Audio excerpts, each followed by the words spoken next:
வணக்கம் நண்பர்களே, நீங்கள் பார்த்துட்டு இருக்கிறது Adobe Tamizha. இன்றைக்கி நம்ம இன்டிசைனில் கிளாஸ் 5ல் பார்ட் 2 பார்க்க போகிறோம்.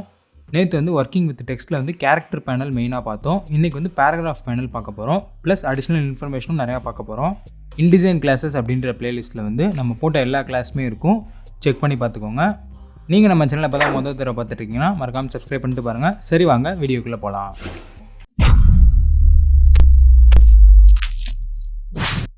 ஒரு நியூ டாக்குமெண்ட் க்ரியேட் பண்ணி இந்த மாதிரி டெக்ஸ்ட் ஃப்ரேம் போட்டு அதில் சாம்பிள் டெக்ஸ்ட் வந்து கூகுள்லேருந்து எடுத்து நான் வச்சுருக்கேன்.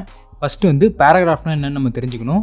ஸோ இப்போ இந்த இதில் பாருங்கள், இது வந்து ஒரு லெட்டர், இது வந்து ஒரு வேர்டு. ஸோ இது ஒரு வேர்டு, இதுக்கு இடையில் வந்து இந்த கேப் வந்து ஸ்பேஸு, இது ஃபுல்லாக சேர்ந்தது ஒரு லைனு, இது ஃபுல்லாக சேர்ந்தது ஒரு பேராகிராஃப், இது ஃபுல்லாக சேர்ந்தது அடுத்த பேராகிராஃப். இது வந்து பேசிக்கு. இப்போ நான் இதை எப்படி ஒரு பேராகிராஃப்னு சொல்கிறேன் அப்படின்னா, இந்த இடத்துல எனக்கு பேராகிராஃப் சிம்பிள் இருக்குது. ஸோ அது வந்து ஹைடாக இருக்குது. அதை எப்படி கொண்டு வரணும் அப்படின்னா, Ctrl+Alt+I கொடுக்கலாம். அப்படி இல்லைனா டைப்பில் போயிட்டு ஷோ ஹிடன் கேரக்டர்ஸ்ன்னு கிளிக் பண்ணிங்கன்னா உங்களுக்கு அந்த பேராகிராஃப் சிம்பிள் இங்கே வந்துடும். இப்போ இங்கே கடைசியில் பாருங்கள், இங்கே பேராகிராஃப் சிம்பிள் இல்லாமல் ஒரு ஆஷ் சிம்பிள் இருக்குது. ஸோ இந்த மாதிரி இருந்துச்சுன்னா இதோட முடிஞ்சிருச்சுன்னு அர்த்தம். இதுக்கப்புறம் டெக்ஸ்ட் இல்லை அப்படின்னு அர்த்தம். அதே மாதிரி எல்லா வேர்டுக்கு பக்கத்துலேயும் பாருங்கள் ஒரு ப்ளூ டாட் இருக்குது குட்டியாக. ஸோ நான் ஜூம் பண்ணி காட்டுறேன். ப்ளூ டாட் இருக்குது பாருங்கள், இதான் வந்து ஸ்பேஸ். இப்போ இந்த இன்டூ இதுக்கு இடையில் வந்து 2 ஸ்பேஸ் இப்படி இருந்துச்சு அப்படின்னா நம்ம இந்த மாதிரி வியூவில் பார்க்கும்போது ஈஸியாக நம்ம அதை கண்டுபிடிச்சிட்டு ஒரு டாட்டை டெலீட் பண்ணிடலாம். ஸோ 2 வேர்டுக்கு இடையில் 2 ஸ்பேஸ் வரக்கூடாது, ஒரு ஸ்பேஸ் தான் வரணும். இப்போ பேராகிராஃப் சிம்பிள்னால் என்னென்னு பார்த்துட்டோம். லைன் பிரேக்ஸ்னால் என்னென்னு பார்க்கணும். இப்போ இந்த இடத்துல பாருங்கள், இட் டிட் நாட் மேட்டர்னு இருக்குது. அடுத்து ஷீன்றது இங்கே ஸ்டார்ட் ஆகுது, ஆடுன்றது இங்கே வருது. பட் இந்த ஷீ வந்து எனக்கு இங்கேருந்து ஸ்டார்ட் ஆகணும் அப்படின்னா நம்ம ஃபோர்ஸாக வந்து இந்த லைனை பிரேக் பண்ணுறோம். ஃபோர்ஸாக பிரேக் பண்ணுறதுக்கு இந்த ஸ்பேஸ் இருக்குல்ல, ஸ்பேஸுக்கு முன்னாடி வைக்கக்கூடாது, ஸ்பேஸுக்கு அப்புறம் தான் வைக்கணும். பிகாஸ் நம்ம லைன் ஸ்டார்ட் ஆகும் போதே ஸ்பேஸில் எந்த லைனுமே ஸ்டார்ட் ஆகாது. ஸோ வேர்டில் தான் ஸ்டார்ட் ஆகணும். இந்த எஸ்கிட்ட வச்சுட்டு ஷிஃப்ட் என்ட்ரு கொடுக்குறேன். ஷீ இங்கே வந்துருச்சு பாருங்கள். இப்போ இங்கே என்ன இருக்குன்னு பார்த்தா இங்கே பாருங்கள், இதான் லைன் பிரேக். இங்கேருந்து ஷீ அப்படின்ற வேர்டை வந்து நம்ம ஃபோர்ஸாக பிரேக் பண்ணி அடுத்த லைன் கொண்டு வந்துட்டோம். இப்போ இந்த இடத்துல ஒர்க்குடுன்னு இருக்குது, இங்கே ஷீ கிட்ட நான் வச்சுக்கிறேன், கர்சரை வச்சுட்டு ஷிஃப்ட் என்ட்ரு கொடுக்குறேன்.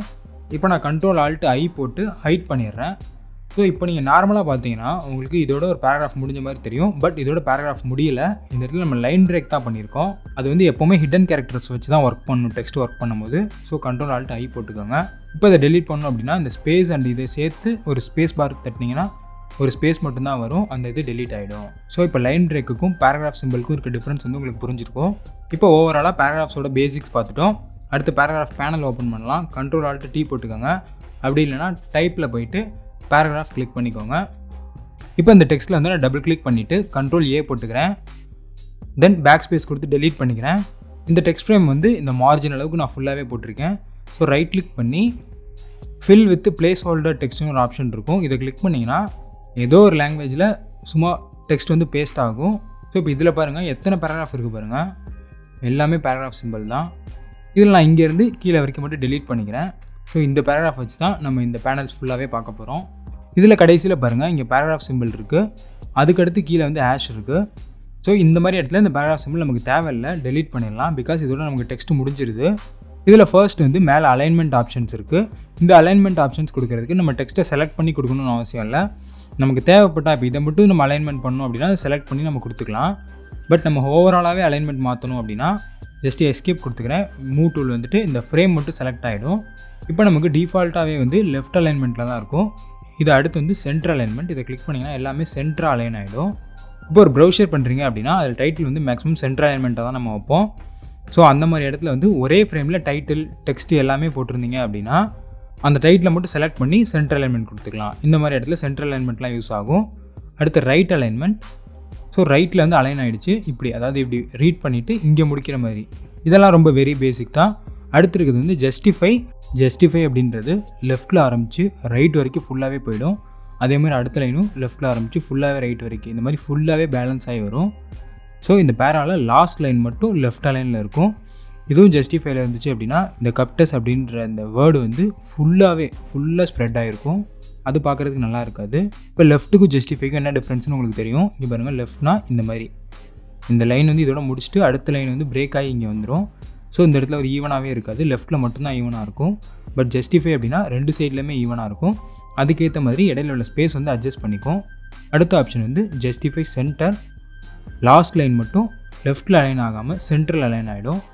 அதுக்கடுத்து இருக்குது ஜஸ்டிஃபை ரைட்டு, லாஸ்ட் லைன் மட்டும் சென்டர்லேயும் லெஃப்ட்லேயும் அலைன் ஆகாமல் ரைட்டில் அலைன் ஆகிடும்.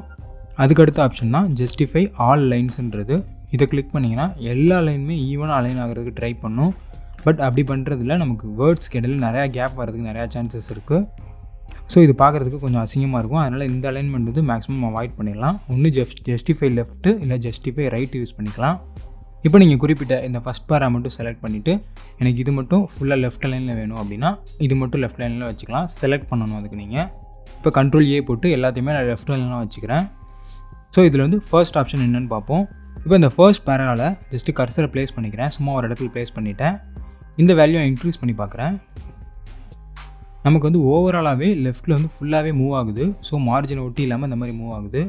இதுக்கு பேர் வந்து லெஃப்ட் இண்டென்ட். மேனுவலாக வந்து இண்டென்ட் ஸ்பேசிங் கொடுக்குறோம். அந்த இடத்துல தேவைப்படுற இடத்துல இதை யூஸ் பண்ணிக்கலாம். அதே மாதிரி இப்போ இதை 0 பண்ணிவிட்டு இந்த பேராவை செலக்ட் பண்ணி ரைட் அலைன்மெண்ட்டாக மாற்றிக்கிறேன். இப்போ அதே மாதிரி இந்த சைடில் இது வந்து ரைட் இண்டென்ட். ஸோ இதில் இன்க்ரீஸ் பண்ணால் எனக்கு வந்து ரைட்டில் வந்து ஒரு 4 mm இன்க்ரீஸ் ஆகுது. இந்த மாதிரி ரைட் இண்டென்ட் லெஃப்ட் இண்டென்ட் கொடுத்துக்கலாம் தேவைப்படுற இடத்துல.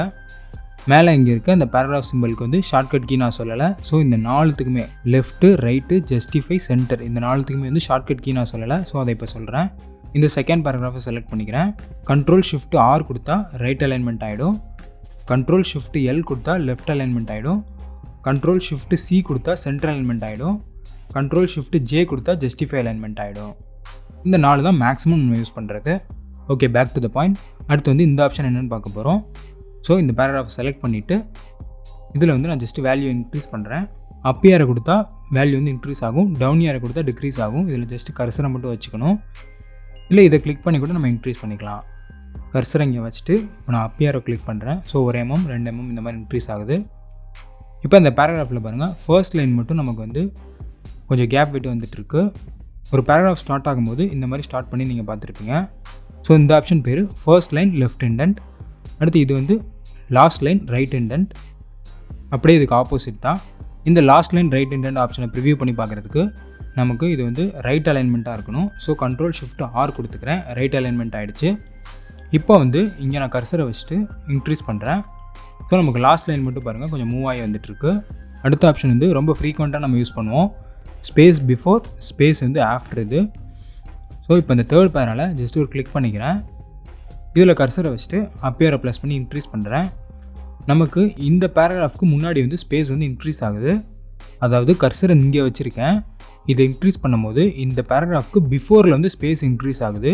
இப்போ கர்சரை இதே பேராகிராஃபில் வச்சுட்டு அடுத்து இதில் இன்க்ரீஸ் பண்ணுறேன். ஸோ இந்த பேராகிராஃப்க்கு ஆஃப்டரில் ஸ்பேஸ் இன்க்ரீஸ் ஆகுது. இது வந்து பிஃபோர் ஸ்பேஸிங், இது ஆஃப்டர் ஸ்பேஸிங். நீங்கள் எந்த பேராகிராஃபில் வச்சு கொடுக்குறீங்களோ அந்த பேராகிராஃப்க்கு பிஃபோர் ஆஃப்டர் ஸ்பேஸை வந்து கண்ட்ரோல் பண்ணுறது இந்த 2 ஆப்ஷன் தான். இப்போ கீழே உள்ள இந்த 2 பேராகிராஃபுமே செலக்ட் பண்ணிட்டேன். இப்போ இதை இன்க்ரீஸ் பண்ணுறேன். இந்த 2 பேராகிராஃப்க்கு பிஃபோரில் இருக்க ஸ்பேஸுமே நமக்கு இன்க்ரீஸ் ஆகுது. அதே மாதிரி இதை இன்க்ரீஸ் பண்ணால் 2 பேராகிராஃபும் ஆஃப்டரில் இருக்க ஸ்பேஸ் வந்து இன்க்ரீஸ் ஆகும். ஸோ நீங்கள் எத்தனை பேராகிராஃப் வேணாலும் செலக்ட் பண்ணிவிட்டு இந்த வேல்யூ கொடுத்தீங்கன்னா கரெக்டாக அந்த ஸ்பேஸ் வந்து ஈவனாக வரும். அடுத்து வந்து இதை விட்டுருங்க. இதுக்கு கீழே இந்த ஆப்ஷன் ரொம்ப யூஸ்ஃபுல்லானது. இப்போ இந்த பேராகிராஃப் நான் செலக்ட் பண்ணிவிட்டு இதில் ஜஸ்ட்டு கிளிக் பண்ணிவிட்டு அப்பேரை ப்ரெஸ் பண்ணி இன்க்ரீஸ் பண்ணுறேன். ஸோ நம்ம இப்போ நான் 2 பாயிண்ட் வச்சுருக்கேன். இப்போ பாருங்கள் ஓ பெருசாகிடுச்சு. இந்த ஓக்கு ஏற்ற மாதிரி இந்த 2 லைனுமே வந்து ஈவனாக வருது. நியூஸ் பேப்பர்ஸ் மேகசின்லாம் பார்த்துருப்பீங்க. இந்த மாதிரி தான் வந்து ஸ்டார்ட் பண்ணியிருப்பாங்க, ஸ்டார்ட் பண்ணுறது. இப்போ இந்த ஓ இன்னும் உங்களுக்கு பெருசாக வேணும் அப்படின்னா இந்த வேல்யூவை இன்க்ரீஸ் பண்ணிங்கன்னா ஓ வந்து ஃபுல்லாக ரொம்ப பெருசாக வந்துடும். பட் அந்த மாதிரி இல்லாமல் இந்த மாதிரி ஒரு 2 லைனுக்கு மட்டும் இன்க்ரீஸ் ஆகிற மாதிரி வச்சிங்கனாலே பார்க்க லுக்காக இருக்கும். இதுக்கு பேர் வந்து ட்ராப் கேப்ஸ்ன்னு சொல்லலாம். அடுத்து வந்து கீழே இருக்க ஷேடிங் அப்படின்ற ஆப்ஷன். இதை செக் போட்டிங்க அப்படின்னா நீங்கள் எந்த பேராவில் கிளிக் பண்ணி இந்த இதை செக் போடுறீங்களோ அந்த பேராவில் மட்டும் இந்த மாதிரி ஷேட் வரும். ஸோ இப்போ இதில் கிளிக் பண்ணிவிட்டு இதில் ஷேடிங் நான் செக் போடுறேன். இந்த பேராக்கு பின்னாடி மட்டும் ஒரு ஹைலைட் பண்ணுற மாதிரி ஒரு ஆப்ஷன் வச்சுக்கலாம். இப்போ இந்த பேராவில் கிளிக் பண்ணிவிட்டு கீழே வந்து பார்டர்னு ஒரு ஆப்ஷன் இருக்குது. இதை நான் கிளிக் பண்ணால் இந்த பேராகிராஃபை சுற்றி மட்டும் நமக்கு ஒரு பார்டர் வரும். இந்த பார்டரோட கலரை வந்து இதில் அட்ஜஸ்ட் பண்ணிக்கலாம். அதே மாதிரி ஷேடிங்கோட கலரை இதில் அட்ஜஸ்ட் பண்ணிக்கலாம். இதெல்லாமே நீங்கள் செக் பண்ணி பாருங்கள். அடுத்து வந்து இப்போ கண்ட்ரோல் ஏ கொடுத்து ஃபுல்லாக செலக்ட் பண்ணிட்டேன். கீழே இங்கே ஹைஃபன் எட்டுன்னு இருக்குல்ல, இது வந்து செக்கில் இருக்குது. இதை நான் எடுத்து விட்டேன் அப்படின்னா எனக்கு ஹைஃபன் வேர்ட்ஸ் எதுவுமே வராது. எல்லாமே ஃபுல் வேர்டு மட்டும்தான் வரும். பட் ஹைஃபன் ஆகிற மாதிரி ஏதாவது தெரிஞ்சிச்சுன்னா அந்த வேர்டு வந்து அடுத்த லைனுக்கு ஆட்டோமேட்டிக்காக போயிடும். இப்போ இதை நான் செக் போடுறேன். இங்கே பாருங்கள் எவ்வளோ ஹைஃபனேட்டட் வேர்ட்ஸ் இருக்குது நமக்கு. இந்த செக்கை எடுத்து விட்டால் ஹைஃபனேட்டட் வேர்ட்ஸ் எல்லாமே கீழே போயிடும். ஸோ நம்ம டாக்குமெண்ட் பார்க்குறதுக்கு ரொம்ப க்ளீனாக இருக்கும். ஃபைனலாக ஒரு சின்ன டாபிக் சொல்லி முடிச்சுக்கலாம். இப்போ இந்த வேர்டை ஜூம் பண்ணி பாருங்கள். இதில் பாருங்கள் எஃப்ஐ எல்லாமே வந்து மெர்ஜாக இருக்குது. ஸோ இங்கே கிளிக் பண்ணிவிட்டு நான் சைடு ஏரோ ப்ரெஸ் பண்ணால் நமக்கு அடுத்தடுத்த ஏரோ போகுது. பட் ஆனால் இது எல்லாமே மெர்ஜாக இருக்குது. இதை எப்படி ஃபிக்ஸ் பண்ணுறதுனா இதெல்லாம் கேரக்டர் பேனலில் தான் ஃபிக்ஸ் பண்ண முடியும். ஸோ Ctrl+A போட்டு எல்லாத்தையும் செலக்ட் பண்ணிவிட்டு Ctrl+T போட்டு கேரக்டர் பேனலில் இங்கே கார்னரில் ஒரு ஆப்ஷன் இருக்கும். இதை ஜஸ்ட்டு கிளிக் பண்ணிவிட்டு இதில் லிகேச்சர்ஸ்ன்றது செக் போட்டிருக்கும். இதை எடுத்து விட்டீங்க அப்படின்னா ஆட்டோமேட்டிக்காக அந்த எஃப்ஐ எல்லாமே ஸ்ப்ளிட் ஆகி தனித்தனி லெட்டராக வந்துடும். மெயினாக புக்கு பிரிண்ட் பண்ணுறது அந்த மாதிரி இடத்துலலாம் இந்த லிகேச்சர்ஸை கிளியர் பண்ணி தான் வந்து பிரிண்ட் போடுவாங்க. அப்போ தான் நமக்கு ரீடபிலிட்டி ரொம்ப ஈஸியாக இருக்கும். ஓகே கைஸ், இந்த கிளாஸை நம்ம இதோட முடிச்சுக்கலாம். அடுத்தடுத்த கிளாஸில் இன்னும் டீட்டெயிலாக நிறையா எக்ஸ்பிளைன் பண்ணுறேன் நான். இந்த வீடியோ உங்களுக்கு யூஸ்ஃபுல்லாக இருந்துச்சா அப்படின்றத கமெண்ட்ஸில் சொல்லுங்கள். அடுத்த வீடியோவில் வேறு ஒரு இன்ட்ரெஸ்டிங்கான கண்டென்ட்டோட சந்திக்கிறேன் நண்பர்களே. நன்றி, வணக்கம்.